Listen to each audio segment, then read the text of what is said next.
Dicen que la familia nunca traiciona, pero cuando la sangre te entrega, el alma no vuelve a ser la misma. Si alguna vez sentiste ese vacío, deja tu comentario y cuéntame tu historia. Suscríbete ahora, porque lo que vas a escuchar no es ficción, es una verdad que todavía sangra.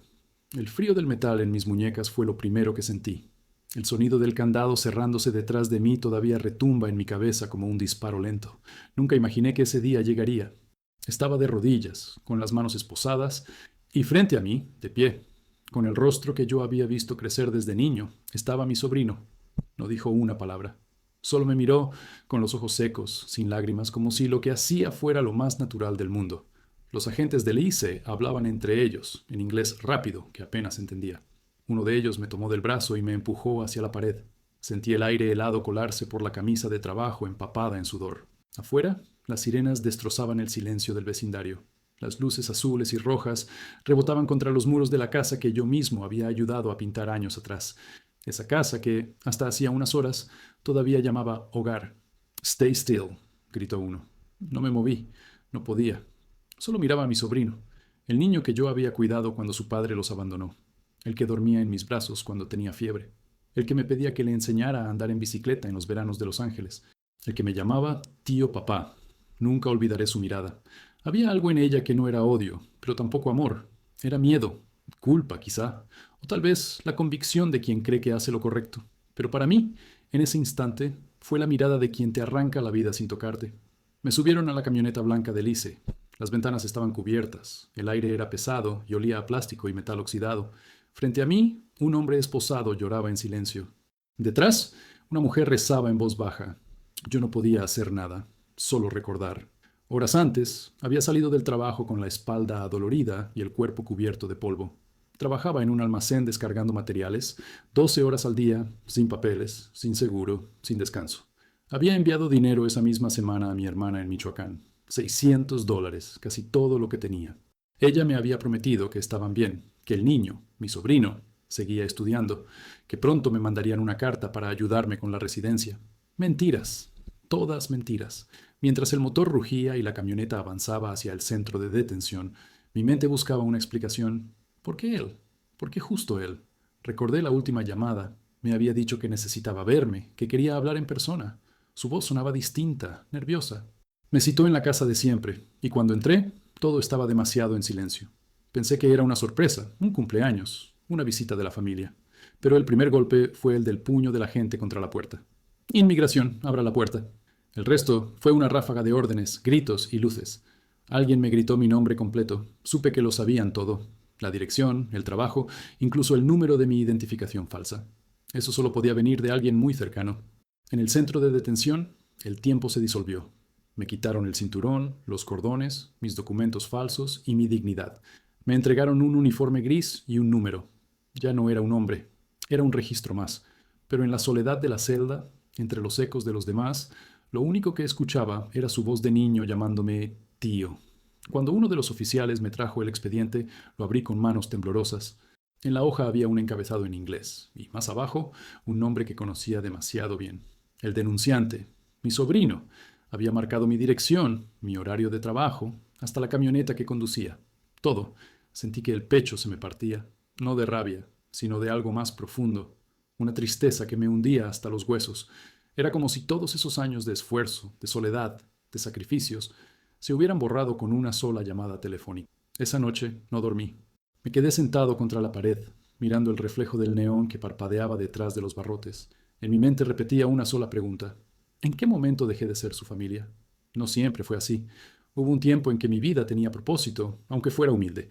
Llegué a Estados Unidos en 1998, con 23 años, una mochila y el corazón lleno de promesas. Crucé el desierto con otros 7 hombres. Caminamos 3 noches enteras, bebiendo agua de botellas rotas y durmiendo bajo el frío de Arizona. Pensaba en mi hermana, en su hijo recién nacido, y en las palabras que me dijo antes de partir. Cuida de él como si fuera tuyo, hermano. No dejes que pase hambre, y así lo hice. Cuando conseguí mi primer trabajo en Los Ángeles, en una obra de construcción cerca de Van Nuys, trabajaba sin parar. Cargaba sacos de cemento, mezclaba pintura, limpiaba herramientas. Me pagaban $8 la hora, y al final del mes mandaba casi todo a México. Dejaba solo lo justo para pagar un cuarto de minuto que compartía con otros 2 migrantes. Dormíamos en turnos porque solo había 2 camas. pero no me importaba. Cada remesa que enviaba era una prueba de que valía la pena. Recuerdo la primera vez que escuché su voz por teléfono. Tenía 4 años. Tío, ¿me vas a traer una bicicleta roja? Me dijo con ese tono inocente que solo los niños tienen. Le prometí que sí. 3 meses después, envié los $120 exactos que mi hermana me pidió. La foto llegó después. Él sonriendo, con la bicicleta en medio de un patio de tierra. Fue la primera vez que sentí orgullo desde que crucé la frontera. Pasaron los años, y con ellos, la rutina se volvió más dura. Me levantaba a las 4:30, tomaba el autobús con las manos todavía dormidas del cansancio. Aprendí inglés escuchando las conversaciones en la obra. Hammer, ladder, paint, palabras que se volvían parte de mí. Los compañeros me llamaban el tío, porque siempre hablaba de mi sobrino. Mostraba sus fotos, los dibujos que me enviaba, las cartas con faltas de ortografía que decían «Gracias por mi ropa nueva». En 2006 conseguí un trabajo fijo con un contratista que no preguntaba por papeles.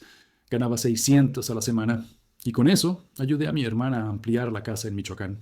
Le mandé más de $20,000 en 10 años. Cada dólar era una hora de mi espalda rota, pero nunca me quejé. Decía que era mi manera de construir un futuro, aunque fuera desde lejos. Mi sobrino creció con todo lo que yo no tuve. Escuelas privadas, uniformes nuevos, computadora, teléfono. Cuando cumplió 15, mi hermana me llamó llorando. No sé cómo agradecerte, hermano. Él te admira más que a nadie. Yo reí al otro lado del teléfono, con los ojos llenos de lágrimas. Le respondí, no me debe nada. Con que sea un buen hombre, me basta. Pero la distancia tiene un precio. En cada Navidad, en cada cumpleaños que no pude estar, algo dentro de mí se fue apagando.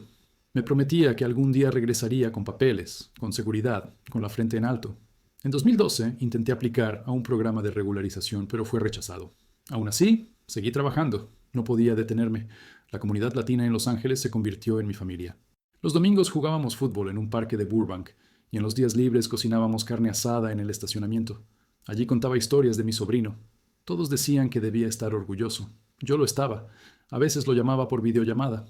Tenía 16 años cuando empezó a hablarme con más distancia. Ya no me llamaba tío papá, solo tío. Me decía que estaba ocupado, que tenía amigos, que no tenía tiempo para hablar mucho. Yo fingía que no me dolía.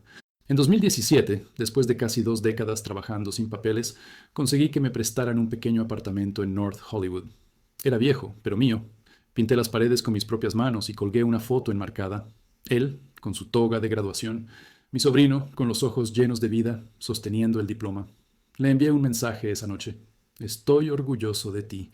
Me respondió con un simple gracias. Nunca imaginé que detrás de esa palabra empezaba a construirse mi caída. En esos años también conocí el miedo verdadero. Las redadas del ICE aumentaban y cada día alguien desaparecía. Compañeros que dejaban su café a medio tomar y no volvían jamás. Yo era cuidadoso. No manejaba, no bebía, no me metía en problemas. Solo trabajaba y enviaba dinero. Pero la traición no viene de afuera. Viene de donde más confías. A veces pienso que, sin darme cuenta, lo crié para que creyera que el dinero podía comprarlo todo, que no entendiera el valor de lo invisible, la lealtad, el agradecimiento, el amor silencioso. Me pregunto si eso fue culpa mía. Una noche, después de 20 años en este país, me senté frente a la ventana y conté los envíos que había hecho. En total, casi $60,000, más de la mitad de todo lo que gané en mi vida. Todo para asegurarle un futuro que, sin saberlo, acabaría destruyendo el mío. Y aunque no lo sabía entonces, esa inversión, esa fe ciega en la familia, fue la semilla de mi propio final. Cuando pienso en él de niño, el tiempo se detiene. Lo veo corriendo por el patio, con los pies descalzos y el rostro lleno de polvo. Su risa tenía algo que curaba el cansancio, como si toda la dureza de mi vida se deshiciera solo al escucharlo. Yo no tuve hijos, así que él se convirtió en lo más parecido que tuve a uno. Lo cuidé como si su sangre fuera la mía, porque lo era. Cuando viajé por primera vez de regreso a México, en 2003, él tenía 9 años. Recuerdo el abrazo que me dio en el aeropuerto de Morelia. No quería soltarme. No te vayas otra vez, tío, te necesito aquí. Yo le prometí que algún día lo traería conmigo, que tendría una vida mejor, sin hambre ni miedo. No sabía entonces cuánto costaría esa promesa. Durante ese viaje, llevé regalos que había comprado con meses de ahorro. Ropa, juguetes, una bicicleta azul y un reloj barato que me pidió al ver uno igual en una película. Le enseñé a nadar en el río, a patear una pelota, a hacer cuentas en un cuaderno que todavía conservo. En cada gesto suyo veía al hijo que nunca tuve, y en su sonrisa encontraba sentido a mis madrugadas sin descanso en Los Ángeles. Cada regreso a Estados Unidos era una despedida que dolía más. Me prometía volver pronto, pero los papeles nunca salían y el dinero nunca alcanzaba. En 2008, cuando mi hermana perdió su trabajo, me pidió que el niño se quedara conmigo un tiempo. Solo unos meses, hermano, hasta que me estabilice. Yo acepté sin dudar. Fue la decisión que cambiaría todo. Llegó con una mochila y una mirada llena de miedo. Tenía 13 años, hablaba poco inglés y dormía abrazando una foto de su madre. Al principio no quería salir de la casa. Temía que la policía lo detuviera. Yo le repetía que aquí estaría seguro, que nada malo le pasaría mientras estuviera conmigo. Lo matriculé en la escuela del barrio. Le compré uniformes nuevos, libros, zapatos. Trabajaba horas extra para pagar todo, pero lo hacía con orgullo. En las tardes lo ayudaba con las tareas. Me pedía que pronunciara palabras en inglés y se reía de mi acento. A veces cocinábamos juntos, y él decía que mis tortillas eran mejores que las de su mamá. Yo fingía creerle, aunque sabía que solo lo decía para hacerme sonreír. En esos años lo vi transformarse. Pasó de ser un niño tímido a un adolescente lleno de sueños. Quería ser ingeniero, quería tener un carro, una casa, como los gringos, decía. Yo le decía que todo era posible si estudiaba, si se esforzaba, si no cometía los errores que yo cometí. Le hablaba del valor del trabajo, de la importancia de la palabra dada, de no vender nunca el alma por dinero. Lo miraba mientras comía y pensaba que cada dólar enviado, cada noche sin dormir, cada lágrima, valían la pena solo por verlo así, creciendo, creyendo. Cuando cumplió 16, le regalé un teléfono nuevo.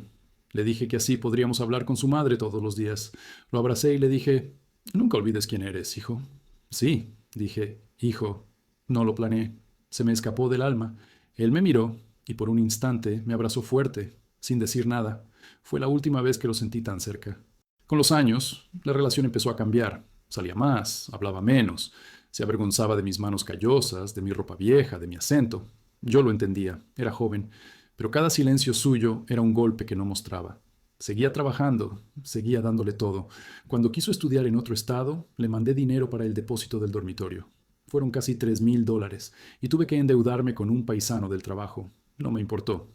Pensaba que invertir en él era invertir en algo más grande que yo. A veces llegaba tarde y no decía dónde había estado. Noté que se rodeaba de amigos nuevos, algunos ciudadanos, otros con documentos. Comenzó a decirme que yo debía cuidarme, que el gobierno estaba más estricto, que lo mejor sería arreglar mi situación antes de que fuera tarde. No entendía por qué me lo decía con esa insistencia. Una noche, mientras cenábamos, me miró con seriedad. Tío, si un día te piden mis datos o mi dirección, ¿qué dirías? No supe qué responder. Reí pensando que era una broma. Él no rió. Dijo que había gente que ofrecía recompensas por información sobre inmigrantes ilegales. Me congelé. Pensé que lo decía por miedo, o quizá por ignorancia. Le dije que nunca se metiera en esas cosas.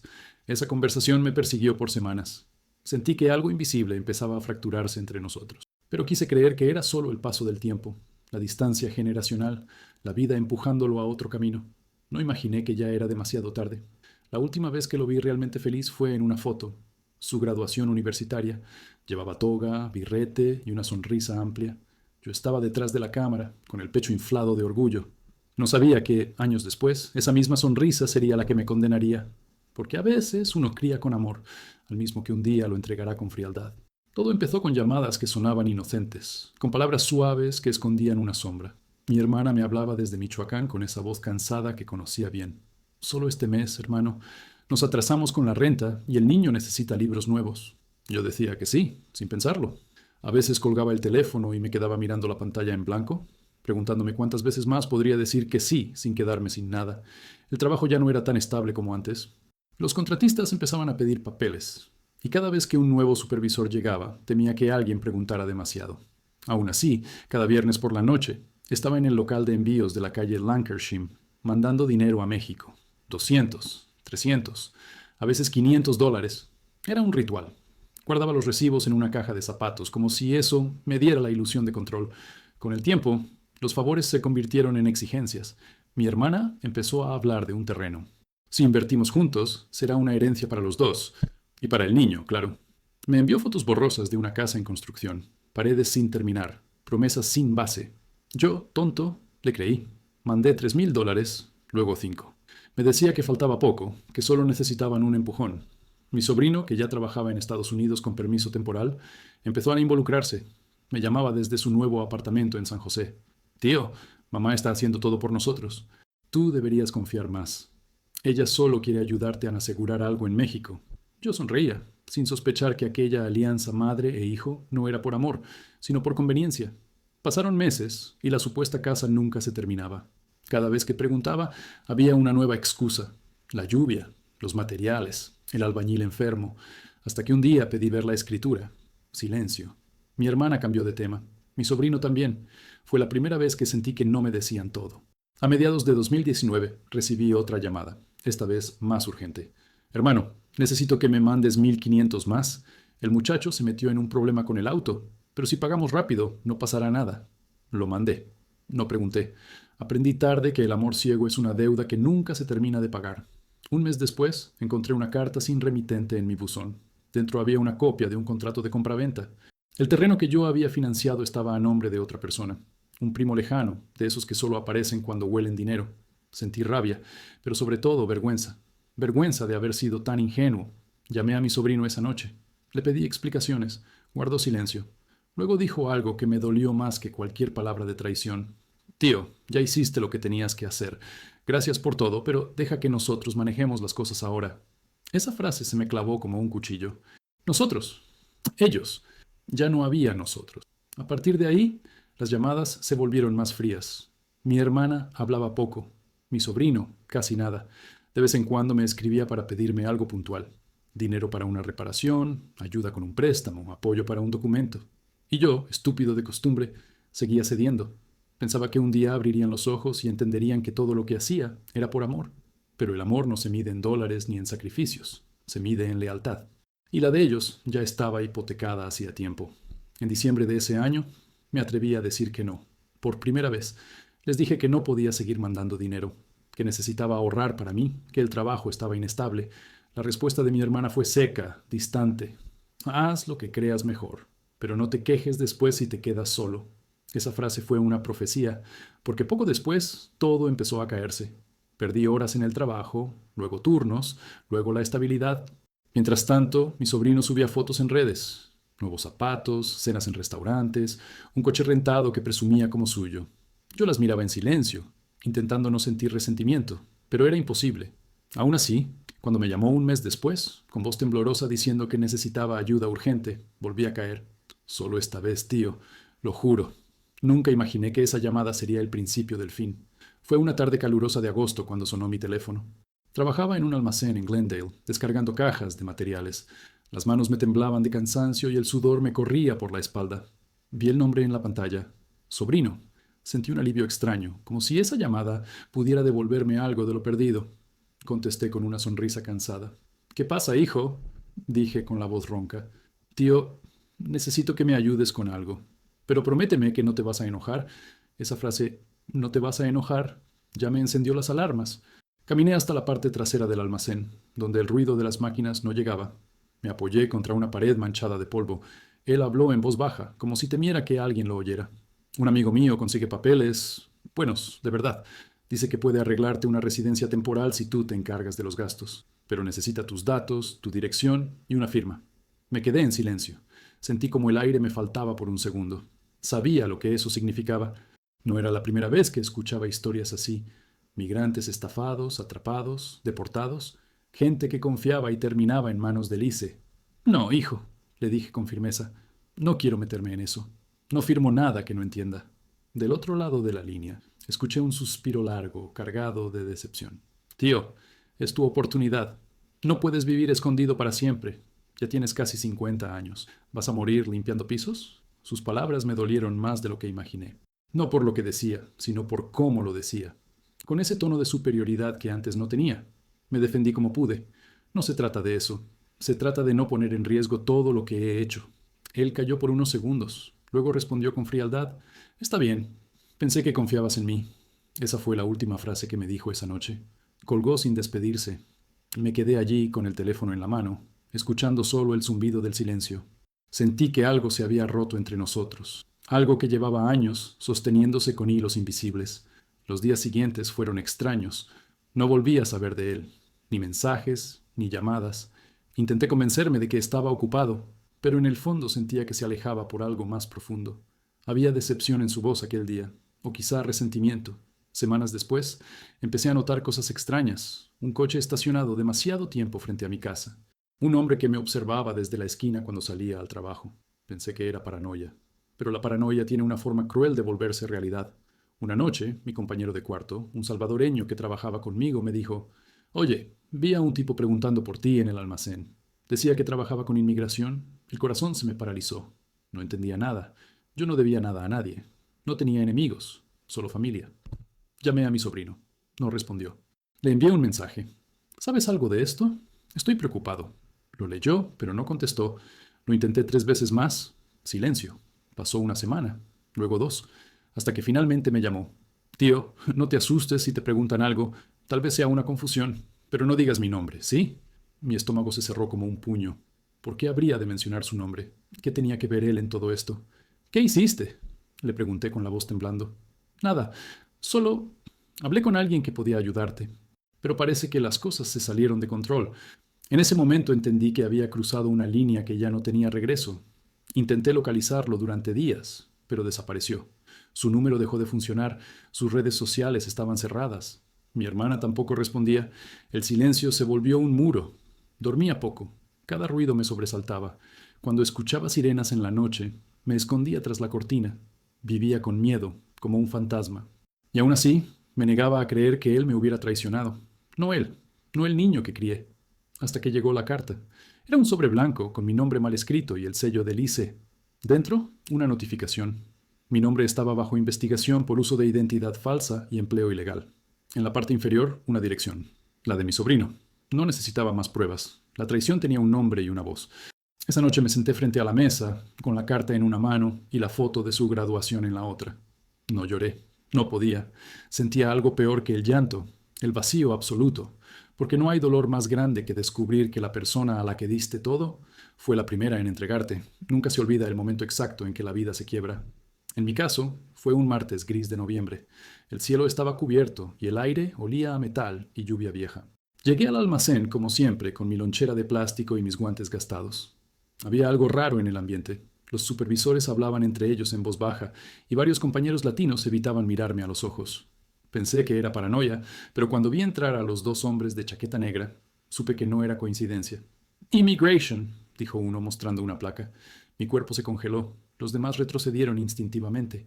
Me miraron con esa mezcla de miedo y compasión que solo se tiene por alguien condenado. Intenté mantener la calma. Dije que no entendía, que debía haber un error. Pero ellos ya sabían mi nombre, mi dirección, mi número de identificación falso. Todo. Me sacaron del trabajo frente a todos. Mis botas dejaron un rastro de polvo sobre el piso, mientras uno de los agentes me empujaba hacia la salida. Afuera, la camioneta blanca esperaba con el motor encendido. Los compañeros que trabajaban conmigo miraban desde la distancia. Nadie dijo una palabra. Solo uno de ellos, Mario, un hondureño, se persignó y murmuró: «Dios te acompañe, hermano». Dentro del vehículo, el silencio pesaba más que las esposas. El aire olía a miedo, a destino. Había otros 3 hombres, todos con la misma mirada vacía. Uno lloraba en silencio, otro rezaba. Yo solo pensaba en una cosa, en mi sobrino. Durante el trayecto, recordé cada momento compartido. Su primer día en la escuela, su risa cuando aprendió a montar bicicleta, las noches en que lo consolaba porque extrañaba a su madre. Todo eso se mezclaba con la imagen más reciente, su rostro frío, su voz distante, el silencio de sus mensajes sin respuesta. Sentía que el aire me faltaba, como si cada recuerdo me apretara el pecho un poco más. Llegamos al centro de detención de Adelanto, un edificio gris, sin ventanas visibles, rodeado de vallas y cámaras. Me bajaron sin decir palabra. El suelo estaba húmedo y el sonido de las puertas metálicas retumbaba como un eco que no terminaba nunca. Me quitaron el cinturón, los cordones y mis pertenencias. Me entregaron un uniforme color beige y un número. TIC 467B. Ya no era un hombre, era un registro más en el sistema. Esa noche, el frío se metió por las rendijas del colchón. A través del ruido de los ventiladores escuchaba los sollozos de otros detenidos. Algunos gritaban en sueños, otros rezaban. Yo solo miraba el techo, repasando cada decisión de mi vida, cada sí que di sin pensar, cada sacrificio hecho en nombre del amor familiar. Todo me llevaba al mismo punto. Mi sobrino. Pasaron los días y nadie vino por mí. Llamé desde el teléfono de la sala común, marqué el número de mi hermana. Nada. Marqué el de mi sobrino. Desconectado. Mandé cartas, mensajes. Ninguna respuesta. Era como si ambos hubieran desaparecido de la faz de la tierra. O peor, como si nunca hubieran existido. A los 20 días, Me informaron que mi empleador me había despedido oficialmente. No podemos mantener a alguien bajo investigación federal. Perdí todo en un solo movimiento. Mi trabajo, mi hogar, mis ahorros, incluso mi cuenta bancaria fue congelada. Me quedaban solo $47 en efectivo, que guardaba en el bolsillo como si fueran una reliquia. Cada día en detención era igual al anterior. El reloj no existía. El tiempo se medía por los horarios de comida y los cambios de guardia. Algunos hombres hablaban de sus familias, de sus hijos nacidos aquí. Yo escuchaba en silencio. No podía hablar de la mía. No podía decir que la persona que me entregó llevaba mi apellido. Una tarde, un guardia me llamó por mi número. 1447B. Audiencia en 2 semanas. Sentí una mezcla de esperanza y miedo. Tal vez podría explicarlo. Tal vez era un error. Tal vez todavía había una salida. Pero en el fondo sabía que no. Que la llamada no era el principio de una solución, sino el eco final de una historia que había comenzado hace 20 años, cuando crucé el desierto con una promesa en los labios. Antes de dormir, un compañero salvadoreño me dio un pedazo de pan. No pierdas la fe, hermano. A veces los milagros llegan cuando ya no los esperas. Spanners. Yo asentí, aunque dentro de mí ya no quedaba fe, solo una pregunta que se repetía una y otra vez. ¿Qué lo llevó a hacerlo? ¿Fue el dinero? ¿El miedo? ¿O simplemente dejó de quererme? Cuando las luces se apagaron, me giré hacia la pared fría y susurré su nombre. No con odio, sino con un dolor tan profundo que parecía venir del alma. Porque al final, lo que más duele no es perderlo todo, sino darte cuenta de que nunca fuiste parte de nada. La madrugada de mi detención aún me persigue en sueños. A veces la revivo con tanta claridad que puedo oler el cloro del piso, escuchar el zumbido de las luces fluorescentes y sentir la rigidez del uniforme pegado a la piel. Aquel día me despertaron a las 4 con un golpe seco en la puerta de la celda. Un guardia gritó mi número y su voz rebotó en las paredes. 1447B Court Appearance. Me levanté con las manos temblorosas. Mis compañeros me miraban en silencio. Algunos me deseaban suerte, otros simplemente bajaban la vista. Nadie decía mucho antes de una audiencia. Era como marchar hacia lo desconocido. Sabías que podías salir o desaparecer del mapa en cuestión de horas. El transporte al tribunal fue un viaje sin tiempo. Nos metieron en una camioneta con rejas en las ventanas. Éramos 6 hombres, todos esposados de pies y manos. Uno rezaba en voz baja, otro murmuraba el nombre de su hija como si repitiéndolo la mantuviera viva en su memoria. Yo cerré los ojos y traté de imaginar un rostro amable esperándome. Pero solo me venía a la mente el suyo, mi sobrino, parado frente a mí con esa mirada vacía. Llegamos al edificio gris del Tribunal de Inmigración en Lancaster. El aire olía a café viejo y desinfectante. Nos hicieron esperar en una sala estrecha, alineados como sombras. Cuando escuché mi nombre completo, el corazón me dio un vuelco. Entré a la sala con las piernas pesadas. Frente a mí, una bandera estadounidense colgaba detrás del estrado. El juez, un hombre calvo y sin expresión, revisaba papeles sin mirarme. Mi abogada de oficio me saludó con una sonrisa cansada. Haremos lo que podamos, señor. Le creí, porque no tenía otra opción. El juez empezó a leer en inglés y ella traducía: está acusado de permanecer en territorio estadounidense sin autorización, de usar documentos falsos y de haber trabajado bajo identidad falsa. Cada palabra me caía encima como un ladrillo. Cuando preguntó si entendía los cargos, asentí. ¿Qué más podía hacer? Entonces el juez mencionó algo que me heló la sangre. Su caso fue reportado por un ciudadano residente que facilitó información verificable sobre su identidad. Pedí a mi abogada que me mostrara el documento. Ella lo deslizó lentamente sobre la mesa. Lo abrí con cuidado, sabiendo ya lo que iba a encontrar, pero necesitando verlo con mis propios ojos. Ahí estaba su nombre, el de mi sobrino, firmado, con fecha y número de contacto. Incluso una nota al pie. He sido testigo de que vive ilegalmente en este país y ha usado documentación falsa por más de 10 años. No sentí rabia al principio. Sentí un vacío, una especie de muerte lenta. Era como si el aire se escapara de la habitación y solo quedara el ruido de mi respiración entrecortada. La abogada me habló, pero no la escuché.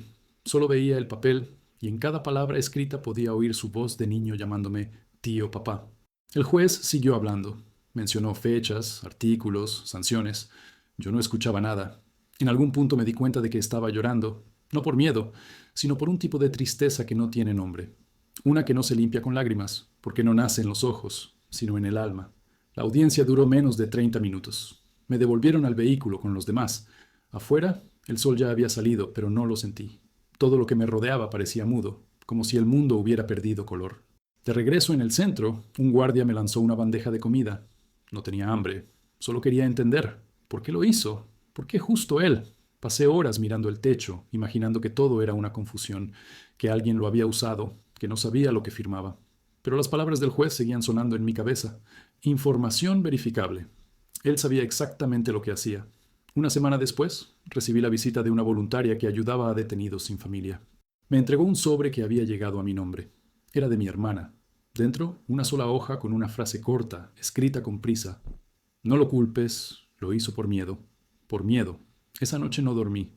Pensé en todos los miedos que yo había enfrentado por ellos. Cruzar un desierto, trabajar sin papeles, vivir cada día mirando por encima del hombro. Y él me había vendido por miedo. No sé si fue miedo o ambición, si lo hizo por dinero o por promesas. Lo único que sé es que a partir de esa noche, algo dentro de mí se apagó definitivamente. Desde entonces, cada vez que alguien me llama por mi número, ya no respondo, porque ese nombre, el mío, dejó de existir el día que mi propio sobrino lo entregó. El día de la audiencia definitiva amaneció sin color. El cielo tenía un tono enfermizo, una mezcla de gris y amarillo que anunciaba tormenta. Dormí apenas una hora. Me desperté antes de que los guardias dieran el aviso, con los ojos hinchados y la garganta seca. Había algo en el aire, un silencio distinto, como si todo el centro de detención contuviera la respiración. Sabía que ese día decidirían mi destino. Me dieron el mismo uniforme beige y unas botas que me quedaban grandes. Mientras esperaba que me llamaran, repasaba mentalmente las palabras que diría. Quería explicarlo todo: los años de trabajo, las remesas, los sacrificios, la familia que mantuve a flote desde lejos. Quería que entendieran que no era un criminal, que mi único delito había sido amar demasiado a los míos, pero en esos tribunales el amor no cuenta como defensa. El trayecto en la camioneta se sintió eterno. Las esposas me cortaban las muñecas y el ruido del motor ahogaba cualquier pensamiento. En algún punto del camino recé. No pedí milagros, solo fuerza para no derrumbarme. Al llegar al tribunal, me hicieron esperar en un pasillo estrecho. Podía escuchar fragmentos de otras audiencias, voces quebradas, llantos, sentencias dictadas en segundos. Cuando pronunciaron mi nombre, el corazón me golpeó el pecho como un martillo. Entré con la cabeza gacha, sintiendo las miradas de todos los presentes clavarse en mí como agujas. El juez era el mismo de antes. Su expresión era una máscara de piedra. Frente a él, la abogada del gobierno revisaba documentos con precisión quirúrgica. Mi abogada me susurró al oído: sea honesto, pero breve. El juez comenzó. Caso 22-14-47B. Audiencia final de deportación. Mi abogada explicó mi historia. Las 2 décadas en el país, los trabajos duros, los impuestos pagados incluso sin papeles. Habló de mi buen comportamiento, de que nunca tuve antecedentes. Yo escuchaba su voz temblar ligeramente cuando mencionaba a mi familia. Y entonces la fiscal levantó un documento. Su señoría, tenemos pruebas adicionales que confirman que el acusado fue identificado y reportado por un miembro directo de su familia, residente legal en el país. Mi estómago se cerró. Sentí que el aire se volvió más denso. La abogada del gobierno siguió hablando. El denunciante declaró que lo hizo por razones de seguridad y cumplimiento de la ley. Me pidieron que hablara. Me puse de pie. Las manos me sudaban, las piernas apenas me sostenían. Miré al juez, luego al vacío. Yo no soy un peligro para nadie, dije con la voz quebrada. Vine a este país para trabajar, para darle una vida mejor a mi familia. Envié dinero cada mes durante 20 años. Nunca pedí nada a cambio. Todo lo que tengo aquí lo construí con mis manos. El juez me observaba sin pestañear. ¿Tiene algo que decir sobre la denuncia? Tragué saliva. Sabía que no debía hablar de más, pero algo dentro de mí necesitaba hacerlo. El que me denunció fue mi sobrino, dije despacio. El mismo niño al que crié, al que alimenté, al que le di mi vida. No lo culpo, su señoría. Solo quiero entender por qué. Un murmullo recorrió la sala. El juez frunció el ceño, pero no dijo nada. La fiscal bajó la mirada, incómoda.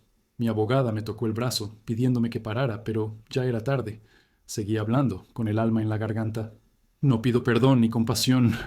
Solo quiero que quede claro que no todos los que estamos aquí somos delincuentes. Algunos solo quisimos ser parte de algo, y fuimos traicionados por quienes más amábamos. Mi voz se quebró en la última frase. La sala quedó en silencio. Podía escuchar el zumbido de las luces y el sonido lejano de un reloj marcando los segundos. El juez tomó un respiro, revisó sus papeles y dijo: el tribunal ha considerado todas las pruebas. La deportación será ejecutada en un plazo de 30 días. No lloré.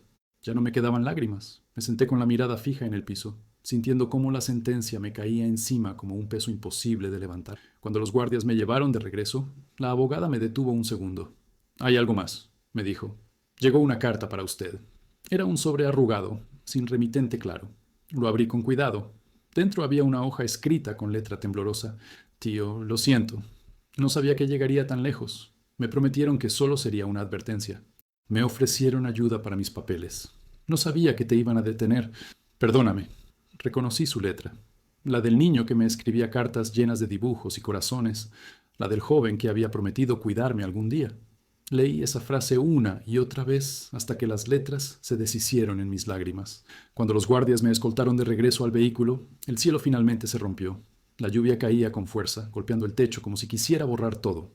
Cerré los ojos y sentí el agua correr por mi cara. Por un momento quise creer que era solo eso. Agua, no llanto, porque aunque el juez me había condenado, lo que realmente me destruyó fue esa carta. Esa disculpa demasiado tarde. La noche antes de mi deportación, el silencio en el centro era tan profundo que podía escuchar el zumbido de la electricidad detrás de los muros. Nadie dormía realmente. Algunos rezaban, otros escribían cartas que quizá nunca serían enviadas. Yo solo me quedé sentado en la litera, sosteniendo aquella carta de mi sobrino. La había leído tantas veces que el papel ya estaba arrugado y húmedo de lágrimas. Cada palabra parecía viva, respirando culpa. Me prometieron ayuda. No sabía que te iban a detener. Esa frase giraba en mi cabeza como una oración rota. Esa madrugada, un guardia vino a buscarme. «Tiene visita», dijo en inglés. Me sorprendió. No esperaba a nadie. Caminé por el pasillo con las manos esposadas. El eco de mis pasos sonaba hueco, pesado. Cuando crucé la puerta de vidrio y vi quién estaba allí, el corazón se me detuvo. Era él, mi sobrino, más delgado o quizás solo más viejo. Llevaba una chaqueta gris y los ojos hundidos, como si tampoco hubiera dormido en semanas. Nos miramos por segundos que parecieron eternos. Había un vidrio entre nosotros y un teléfono en cada lado. Dudé en levantarlo, pero lo hice. «Tío», dijo en voz baja, temblando. No sé por dónde empezar. Lo observé sin decir nada. Esperé. Quería odiarlo, pero no pude. El rostro que tenía frente a mí era el mismo que había abrazado tantas veces de niño. «Me usaron», continuó. «Un agente me contactó después de que hablé con ese tipo de los papeles falsos. Me dijo que sabía que vivías aquí sin documentos. Me prometió que, si cooperaba, podría arreglar mi residencia. Solo tenía que dar tu información. Me dijo que no te arrestarían, que solo te llamarían para aclarar algo». Su voz se quebró. Vi las lágrimas correr por su cara. Golpeó el vidrio con la palma abierta, desesperado. Yo no sabía, tío. Te juro que no sabía. No supe qué responder. Había tantas emociones mezcladas en mí: rabia, tristeza, compasión. Durante un momento quise gritarle, decirle que me había destruido, que me había quitado todo, pero algo en su mirada me detuvo. Vi el miedo de aquel niño que alguna vez temió quedarse solo. «¿Por qué viniste ahora?», pregunté finalmente. «Porque me citaron para testificar otra vez.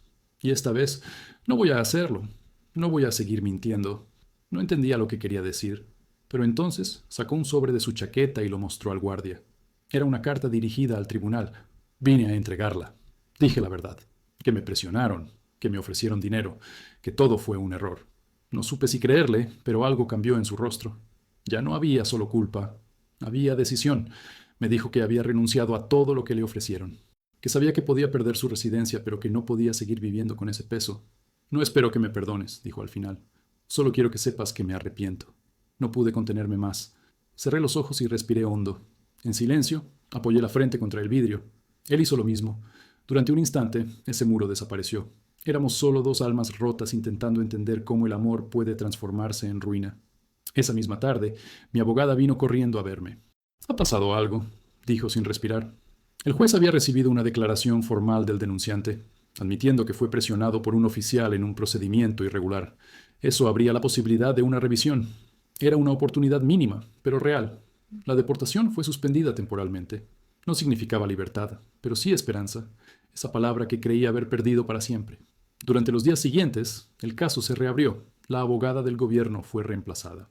Investigaron al agente involucrado, y al descubrir inconsistencias en los informes, el tribunal anuló parcialmente la denuncia. No me dieron papeles, pero tampoco me deportaron. Me dejaron libre bajo supervisión, con una orden pendiente de revisión. Cuando salí del centro, el sol me cegó. Había olvidado cómo se sentía el aire libre. Caminé por la calle sin rumbo, con una bolsa de plástico en la mano y la carta de mi sobrino en el bolsillo. Esa noche, en un refugio para migrantes en el centro de Los Ángeles, recé por él. No por castigo, sino por redención. Porque entendí que el dolor que uno da por error también deja cicatrices en quien lo causa. A veces lo sueño, Lo veo de niño, corriendo hacia mí con una cometa azul, riendo como antes. En el sueño, la cometa se enreda en un árbol, y él me mira y dice, no te vayas todavía, tío. Y entonces, despierto, con los ojos húmedos y el alma en paz. No lo he vuelto a ver desde aquel día en el centro, pero guardo la carta que escribió con su verdad. No como prueba, sino como recuerdo de que, incluso entre las ruinas de la traición, pueden hacer algo parecido al perdón. A veces me pregunto si todo lo que viví fue una prueba o un castigo. Tal vez ambos. La vida tiene esa forma extraña de romperte solo para mostrarte lo que realmente llevas dentro. Hoy escribo estas palabras desde una habitación modesta en Morelia, con las paredes descascaradas y el sonido de los perros en la calle. No tengo mucho, pero tengo algo que creí haber perdido para siempre. La paz de mirar hacia atrás sin odio. Volví deportado meses después de aquella audiencia. No hubo celebración ni abrazos en el aeropuerto, solo silencio. Nadie vino a buscarme. Caminé por la terminal con una bolsa en la mano y los recuerdos pesándome más que cualquier equipaje. Afuera, el sol quemaba con una violencia que no recordaba. Me subí a un taxi sin saber a dónde ir. Durante semanas no quise ver a nadie. Mi hermana me llamó varias veces, pero no respondí. Tenía miedo de escuchar su voz, de sentir de nuevo esa mezcla de amor y traición, hasta que un día decidí que ya no podía vivir huyendo. Tomé un autobús y viajé hasta su casa. Cuando llegué, ella estaba en la puerta, más vieja, más cansada, con los ojos rojos de tanto llorar. No dijo nada, tampoco yo. Solo nos miramos. En ese silencio había 20 años de historia. Los sacrificios, las promesas rotas, el niño que crié y el hombre que me entregó. Me invitó a pasar. La casa no era la que me había mostrado en las fotos. Aquella casa nunca existió. Vivía en una construcción vieja, con paredes agrietadas y muebles que parecían de otra época. En un rincón había una foto mía con mi sobrino, cuando él tenía 12 años. Estaba enmarcada con polvo. Nos sentamos a la mesa. Ella rompió el silencio. Él no dejó de hablar de ti. Está en terapia. No puede dormir desde entonces. Asentí sin mirarla. No quería oír excusas, pero tampoco quería odiar más. ¿Sabes qué es lo peor? Le dije, que lo hice todo por ustedes, y aún así terminé siendo el enemigo. Lo sé, respondió ella, con voz baja, pero también nos diste más de lo que merecíamos. No hablamos más. Comimos en silencio, como si las palabras se hubieran agotado. Al salir, me detuve en la puerta y miré el cielo. Por primera vez en mucho tiempo, respiré sin miedo. Desde entonces, vivo de trabajos sencillos. Pinto paredes, reparo techos, arreglo bicicletas viejas. A veces me pagan con comida, otras con promesas. No me importa. Cada mañana, cuando el sol entra por la ventana, siento que sigo vivo, y eso basta. Pienso mucho en mi sobrino. No lo odio. Quizás porque odiarlo sería como odiar al niño que un día me llamó tío papá. Le escribí una carta que nunca envié. En ella no hay reproches, solo una frase. No te preocupes por mí. Ya aprendí que uno no pierde por lo que da, sino por lo que espera. A veces me llegan rumores de que sigue viviendo en California, que consiguió trabajo, que intenta rehacer su vida. Quiero creer que cambió. Quiero pensar que cada noche, cuando mira el cielo, recuerda al hombre que cruzó un desierto para darle un futuro. El otro día pasé por una escuela en las afueras de la ciudad. Escuché las risas de los niños jugando al fútbol. Me quedé un momento observándolos. Uno de ellos me pidió que inflara su balón. Lo hice y al dárselo me dijo, «Gracias, señor». Su sonrisa me atravesó como un rayo. Por un instante volví a ver a mi sobrino de niño, con la misma alegría, la misma inocencia que el tiempo nos roba a todos. Caminé de regreso a casa con el corazón liviano, porque entendí algo. No se trata de olvidar, sino de dejar de cargar el peso. La vida no siempre te devuelve lo que das, pero te da la oportunidad de volver a empezar. Y mientras cae la noche sobre Morelia y las luces de las casas se encienden una a una, cierro los ojos y agradezco por seguir aquí, por seguir respirando, por haber amado, incluso cuando ese amor me destruyó. Porque al final eso es lo que me hace humano. Y si algún día mi sobrino escucha esta historia, quiero que sepa que lo perdono. No porque lo merezca, sino porque ya no quiero seguir siendo prisionero de su error. He aprendido que el verdadero exilio no está en los muros de una prisión, sino en el corazón de quien no perdona.